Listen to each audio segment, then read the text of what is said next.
Yeah, Gyno. Right. Oh boy. I didn't fuck around. Come on. Hug it out. Hug it out. Hug it out. Some blood in your chest. Come on. Try it, boy. Good.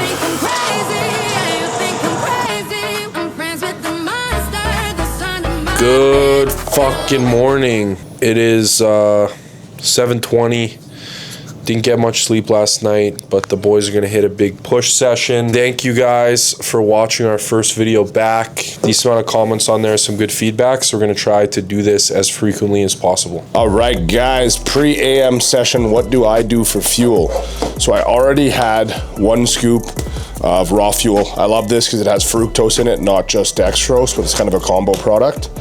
1 scoop of Intra HD I already had, so I had electrolytes and aminos plus some carbs. And now I'm going to make another shake with, I guess this is almost another full liter of water, and I'm gonna do another scoop of carbs, so that'll take me to 50 grams of carbs pre-training, and then I'm going to do another scoop of EAAs, taking me to about 20 grams of EAAs, and then 2 scoops of creatine, taking me 10 grams of creatine. So that's gonna get us hydrated, number 1, in the morning with the electrolytes between these 2 products.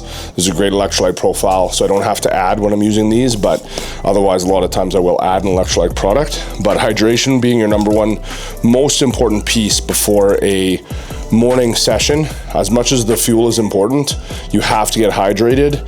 And on top of the fuel piece, you know, if you're having a big meal, you're not really going to be able to digest that meal, and it's not really going to do a ton. Whereas the meal you had last night before bed is probably more important. But when you wake up, you have some fluids, electrolytes, plus some carb powder or a powdered carb source or easy digesting carb source like this. It's gonna go straight to your muscles and help that pump as well as performance. If you can hear Ty right now, that's his urine stream. He's taking a piss, left his mic linked. For today's session, it's our first push day of the week. So we run pec deck. We do the incline hammer press here, flat nautilus press. So we do an incline press, a flat press. We've kind of moved away from dumbbell pressing. Ty was having some shoulder issues, and the reality is the risk versus reward there just gets amplified when there's issues like that. Myself got an elbow issue. Honestly, probably impossible at this point in time to even kick up a heavy dumbbell. So when we can use a machine, we can still get the loading we want, press pretty heavy, and not put ourselves in a position to get injured. It just makes that much more sense. So it's one of those things where, yeah, when you love something, like both of us love dumbbell pressing. I'll tell you right now, there's probably nobody that loves dumbbell pressing more than Ty. But the reality is you got to make smart decisions to keep your progressions rolling and keep those runways long. Otherwise, you just keep putting yourself in a position where you're backtracking and creating more injury that takes you out of the gym for longer or whatever, right? It sucks that, you know, we're not doing even Smith or dumbbell. It is fun to do that stuff, but you got to also be realistic for what you want to do. We both want to continue to maintain our physiques and not rip our pecs off the bone. So as much as that shit is fun, there's a time and a place, and right now at the phases we're in, the risk to reward just isn't there to continue to try to push that. What is going to mentally be better? The mental stimulation from doing something like a dumbbell press, or the mental fucking gutter you find from hurting yourself worse and not being able to train, right? It's kind of balancing that, understanding it. But at the end of the day, we just love training, can get in here. We get good sessions with these, so we're gonna let it ride because it's been working this far. At the end of the day, you just gotta check out my pinned post if you ever question it. Back in my day, that's me, bro. That's the 200s. That's all you need to know. Get some warm-up sets done. Treat your warm-ups like your working sets, right? Don't rush through them. Keep your execution good. This is what's actually getting you mentally locked in and prepared for that heavy set. So you want to put some value and some emphasis on how you're performing things here. Give me a hug, bro. Give me a hug, bro. Hug me, bro. Hug me, bro. You're getting. Main pointer here, good cue. A lot of people, when we're trying to lift more than we should, we kind of cave in. You're actually using your delts. Keep your arms as straight as possible and try to bring your biceps together. Don't necessarily think your hands, because you'll cave in your forearms and get your delts involved if you think biceps is gonna squeeze your chest.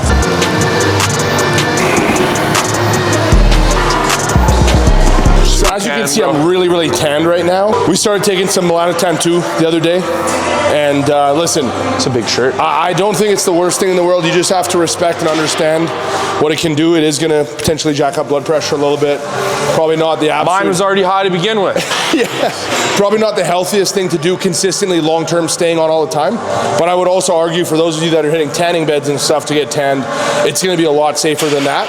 So the worst thing would be taking it and hitting a tanning bed. I'm a very big spokesperson now for not going in tanning beds. I've actually had a couple clients this year unfortunately get some like melanomas and have to have some things removed. So the more that I've seen it, it scares me a little bit, but reality is, watch us when we get back from Mexico, be fucking black. Is it douchey to wear your rollie when you train?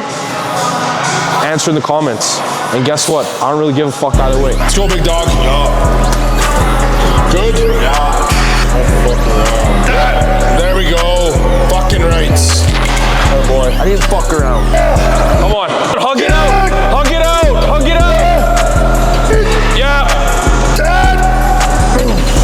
Read that. Read it. Read it. There is no place for the weak here. There is no place for the weak here. Facts. Except for our cameraman. It all hurts, but we just need to increase the weight. Yeah. No matter what, when you're logging, you just kind of start chasing the book and chasing the numbers at some point. And at some point, it does become a little bit counterproductive. And you start losing, you know, tension on target tissues and so forth when you're training. So it does require a little bit of extra effort to be honest with yourself and take a real good look in the mirror and pull your numbers back.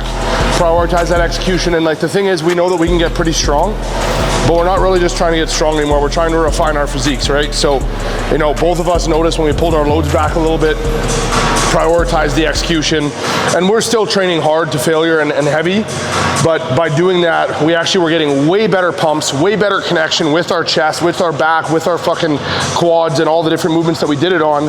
So at the end of the day, it's been hugely beneficial. I've noticed a big difference. I don't know if you have. Maximal muscle growth is gonna occur right at that midpoint between ego and perfect execution.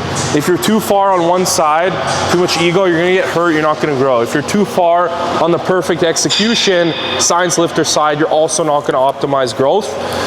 Trying to stay right at that midline's hard. That's why doing things like this every once in a while, kind of auditing how we're training, checking back the training footage and saying like, you know what, we're kind of speeding up these reps, execution isn't perfect. Are we strong as hell? Yes, but that's not gonna be optimal for maximal muscle growth. So doing shit like this every couple months, just auditing your sets, maybe stripping some load back to make sure we are still riding that midline is crucial to growing. Come on! Come on. A few more, let's go. Good. Go again. Yep. One more. Prolactin, Gyno. Yeah, Gyno. When it comes to, serious note, when it comes to a press like this, obviously Ty has multiple grip options available. A little bit more neutral grip or a pronated overhand grip. A lot of people get, same thing, lost in the minutia of this, of like, which grip is better for growth. The reality is, whichever grip feels most comfortable for you, and you're getting the most contraction using, best contraction using, roll with that. Train properly, train fucking hard, do what's comfortable for you, and you're gonna make some fucking progress. Peace out, bro. Have a great day, brother. Practice safe sets, but do not practice safe sex. Wrap up your elbows, not your wiener. Wild. Talk to our cameraman about that. Come on! Cash out, come on. 3 more reps, you're gonna lose all the money. You gotta cash out. 1, you're gonna lose it, bro. 2. Come on. Cash it out. Yeah, cash out. Oh, he saved it. Holy. He saved it. Don't have to lose all my money now. Yep. One more. Attaboy. Delts, let's go. One more, come on. Yep. Good, good. Come on. Good. Good.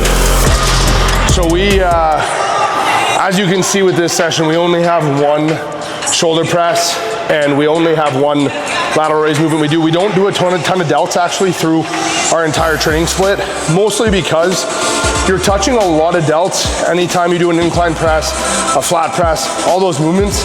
A lot of people honestly just need a little bit of extra accessory work, laterals and stuff. A press here and there is great, but I think prioritizing pressing, especially for myself, who needs a little bit more chest, is gonna be a lot better, beneficial. Focusing on that, getting my delt work from there rather than fatiguing my shoulders and trying to press through.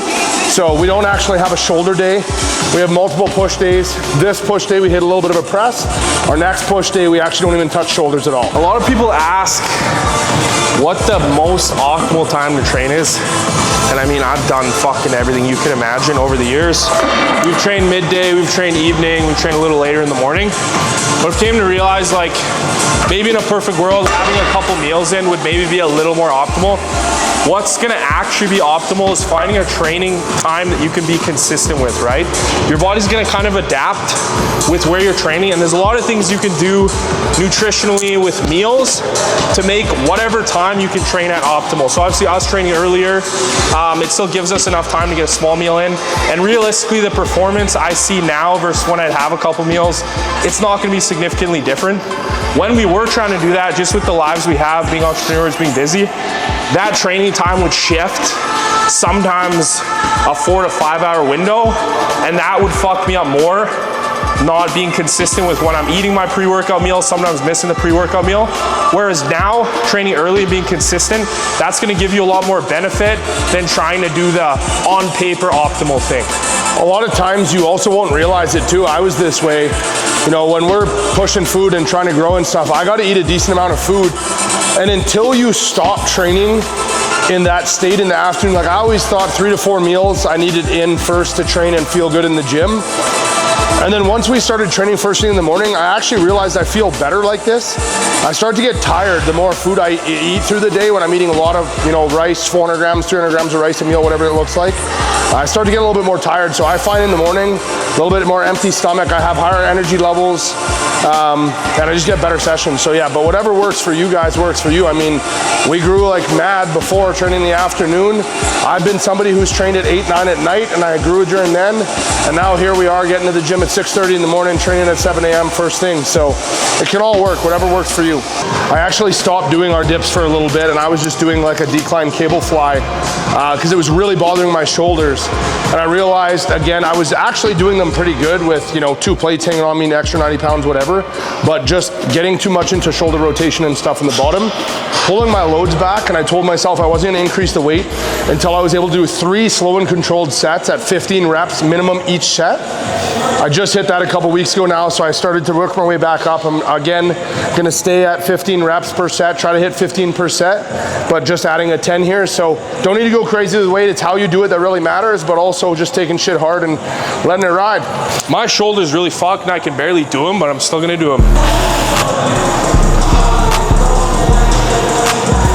Come on. Atta boy. Big dipper. Oh, super got a little fun. cookie, a little biscuit. Not much, but it's honest work. Good fucking reps. So there's a couple different ways to do dips. As you can see with Braeden, he's leaned a lot more forward. That's gonna be a lot more chest focused. If you wanted tricep, we'd stay more upright. Since it's obviously a push day, yes, we're gonna hit some triceps. We wanna primarily target the chest. We're gonna have a forward lean.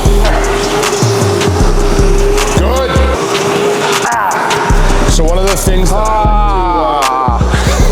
I like to imagine on here is that you have a tennis ball in your armpit and you're trying to squish it with your bicep and your pec. So you're here and you're trying to close the distance here and squeeze, really trying to emphasize on pushing through your pecs to bias the pecs more than the triceps, and that's why we stay a little bit leaned over, push through here. I actually think dips are one of the best movements for developing a big chest. I genuinely feel that if people did more dips, weighted dips, and got strong as fuck with them, people would have a lot better chests. And that might not mean shit coming from a guy that doesn't really have a good chest, but I'm telling you, give it a try. Yeah, I bet it.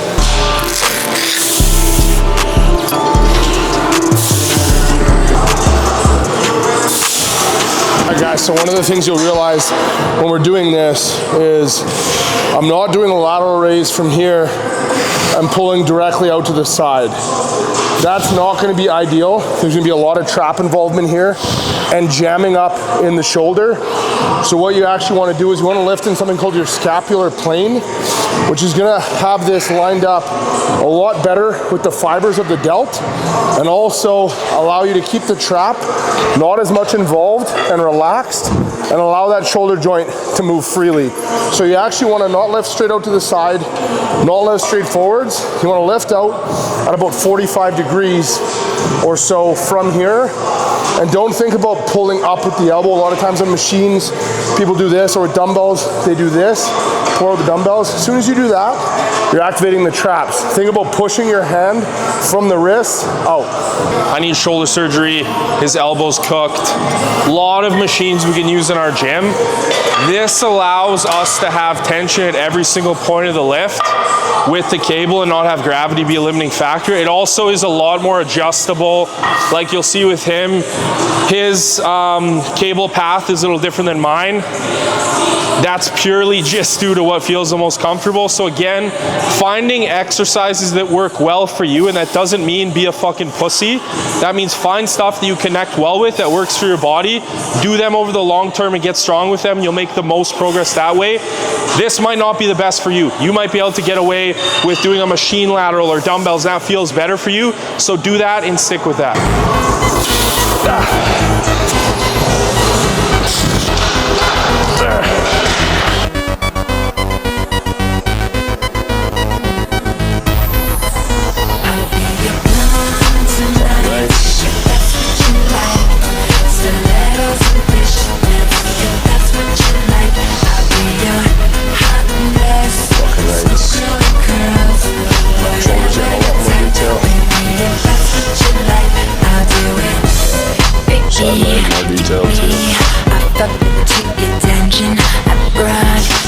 I know that you're gonna love them. Come eat my panties off of me. Do whatever you feel comes naturally. Alright gang, that's a wrap. We are done for the day. Just wrapped up our session, got some posing in. We are off to Mexico in what, 48 hours? Yeah, 48 hours, which is sick. So right now, a couple different things. Ty's, as you can see, getting lean in the diet phase. I'm in a fat boy phase, heading the other direction. We're both in fat camp. Yeah, my fat camp is just get fatter. His is get defatted. Going on vacay, gonna have some good food within reason. Take care of the diet still. You know, I'm still responsible for myself. Can't just take 7 days off plan, eat like a fucking idiot, and then come back and fucking get back to it. It's be responsible, enjoy time with the family, but you can make reasonable choices too. You can still do fun things and live this lifestyle to a pretty high level if you have a plan and if you're reasonable. We're both gonna be bringing isolate. We're gonna be having shakes throughout the day to get our protein in. We're gonna have a lot of meals with our family. I'm probably gonna be pretty strict for the most part, but I also have planned things well enough that the end of my fat camp will give me enough room, right? My body's responded pretty good that I can get away with, you know, ordering a steak or ordering chicken from a restaurant and not having to like micro fixate on the exact per gram. Obviously, if the timeline was shorter, this is something I wouldn't be able to do. Last time I prepped 4 years ago, I went to Hawaii for 2 weeks. When he was coaching me and I had everything to a T, the way things are responding, I can be a little more lax. We'll show you guys what that looks like. Obviously, it is fun to sometimes go all out, but it's also fun, you know, going to a resort and being able to flex on everyone there and looking the way we do. But with that does obviously come some sacrifices. I think at the end of the day, what it comes down to is a lot of people, just because you're at an all-inclusive or just because you're at a resort, you feel like you have to drink more, you have to eat more. That's a very, very gluttonous thing to think like. It's like at the end of the day, you can eat as much as you want, eat until you're satisfied, eat good foods, egg whites and omelet stations. You can go for an egg white omelet in the morning. There's so many things that you can possibly do that don't need to just be shitty. And the best part is you're gonna have your shirt off all day being at the beach. You don't have to feel like shit and look like shit. You can still be, like Ty said, the better looking person at the resort. Just make better choices, right? You go to a buffet, you don't have to eat till you puke. You can eat until you're satisfied. If you've made it this far, thank you for tuning in. Again, we're gonna try to put these out more. We have now showed 2 sessions in our 5-day per week split. We'll try to go through all of them. And if you guys ever have ideas, even topics, we just wanna shoot the shit, give you guys some value, let us know in the comments. Thank you for watching and please subscribe. Boom!